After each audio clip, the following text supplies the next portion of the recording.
चुप हो जाओ, संभालो अपने आप को, चुप हो जाओ।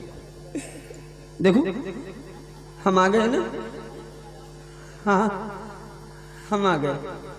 मैं हमेशा कहा करता था ना कि भगवान के घर देर है अंधेर नहीं। देखो देखो मुझे, मेरी आंखें अच्छी हो गई, मुझे सब कुछ दिखाई देने लगा।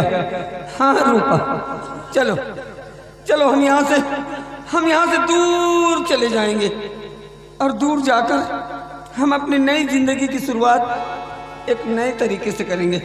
चलो। नहीं स्वामी,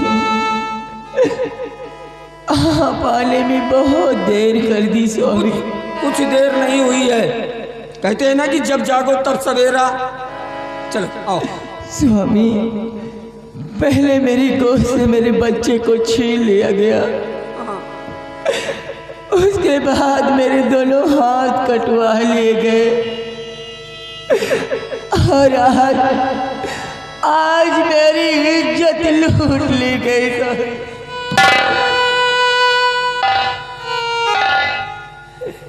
भगवान,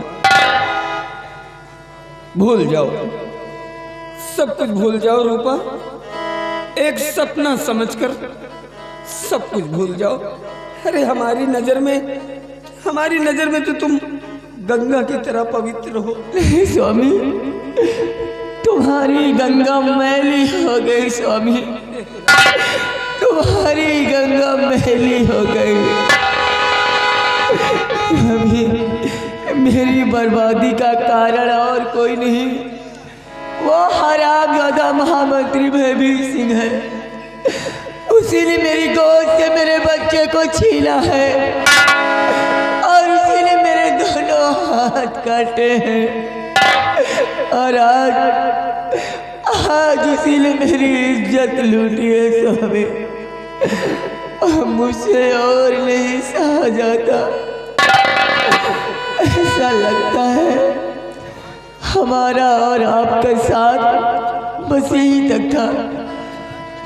ऐसा ना कहो, भगवान के लिए ऐसा ना कहो रूपा। स्वामी, हमें आपसे कोई शिकायत नहीं है, मैं तो भगवान से ये दुआ करती हूँ, अगर दोबारा मेरा जन्म इस पृथ्वी में हो तो आप ही मेरे पति हो, आप ही मेरे पति हो, आप ही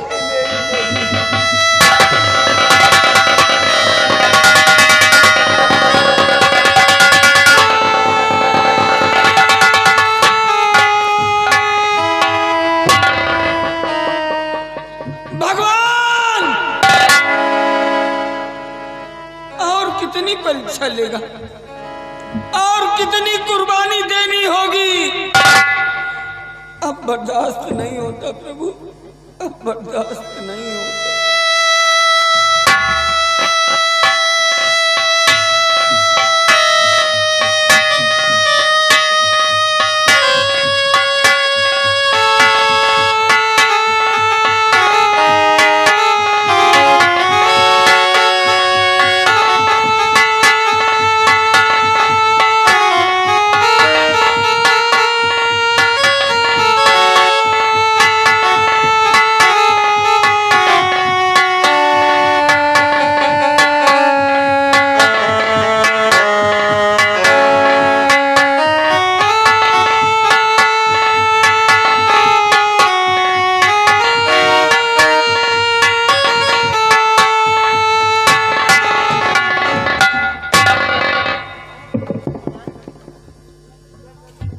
सब बर्बाद हो गया,